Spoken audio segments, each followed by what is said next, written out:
Hello and welcome to ABP Live. We are reporting directly from Bharat Mandapam, the New Delhi G20 Summit venue. We know that the joint statement has now been clinched.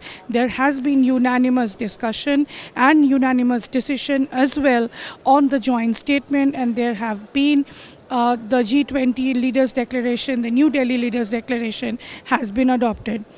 Prime Minister Modi calls it a good news also because India has been under considerable pressure for the past 1 year since the Bali summit, the Bali declaration was clinched. But since the time India got the G20 presidency, in all the foreign ministers track, in all the finance ministers track, even in the tourism track, there were discussions, there were problems that India faced when Russia and China both said that they will not be agreeing to the mention of Ukraine, the Russia-Ukraine war in the joint statement. We recently saw, just days before the G20 summit was to take place in New Delhi, the European Union and the G7 said that they want not just the language that was there in the Bali declaration, but they want a sharper criticism of Russia and wanted the language that was adopted at the UN resolution in March 2022. However, now we see that India and New Delhi, especially its range of diplomats under Prime Minister Narendra Modi, and India was the first time president of G20, has been able to do what seemed as unachievable. It has been able to get the joint statement going, and it has several paragraphs. Also, the External Affairs Minister and the G20 Sherpa, External Affairs Minister S. Jaishankar, G20 Sherpa, Amitabh Kant, did a press conference just a few minutes back where they said how the joint statement was clinched despite all the hurdles that India faced.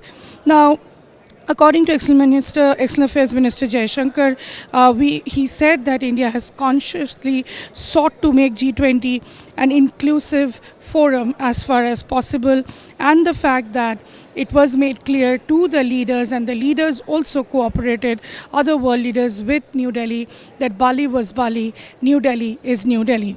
Also, the fact that there has been discussion on cryptocurrencies. According to Finance Minister Nirmala Sitharaman, global rules, global governance framework on cryptocurrency and crypto assets will soon be rolled out.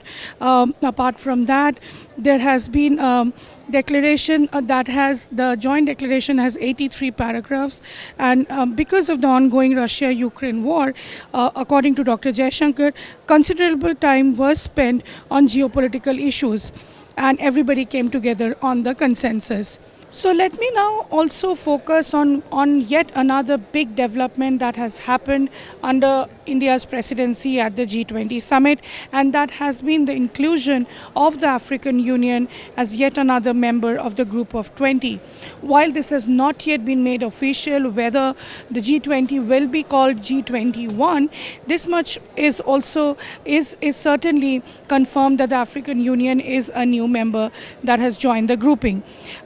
Let me tell you what Prime Minister Modi talked about the decision that the African Union has been included. He said, with the African Union strengthening the G20 family, we will cement partnerships that prioritize all-round development, leading to a better planet. Also, Russia and China, let me remind you, had said that they would not agree to a joint statement if the Ukraine war is mentioned. It seems now that Chinese Premier Li Chang has agreed in the Leaders Summit to the joint statement, and was also cooperating in clinching, in hammering out the declaration. That's what Dr. Jaishankar has told the media. The joint declaration also stated, we note with deep concern the immense human suffering and adverse impact of wars and conflicts around the world. Now this is, let me remind you, specifically on the Russia-Ukraine war. It also states, concerning the war in Ukraine, while recalling the discussion in Bali, we reiterated our national positions and resolutions adopted at the UN Security Council and the UN General Assembly, and underscored that all states must act in a manner consistent with the purposes and principles of the UN Charter in its entirety. I also will continue that in the joint statement. Let me tell you exactly the wordings that are there. Because of this wordings only, there were some confusion and there were apprehensions whether the G20 summit will see in India a joint statement. So the statement, the joint declaration also states, in line with the UN Charter, all states must refrain from the threat or use of force to seek territorial acquisition against the territorial integrity and sovereignty or political independence of any state. The use or threat of use of nuclear weapons is inadmissible. So let me remind you why I read out these portions, dear viewers, is because of the fact that we need to understand what is the exact language that was used in the joint declaration, which is why both these camps, I mean Russia and China and also EU, the European Union and the G7 had agreed to the joint declaration. We will get you more such news updates as and when we report directly from the Bharat Mandapam. For today, this is Nayanima Basu signing off in camera with Naman Mehra.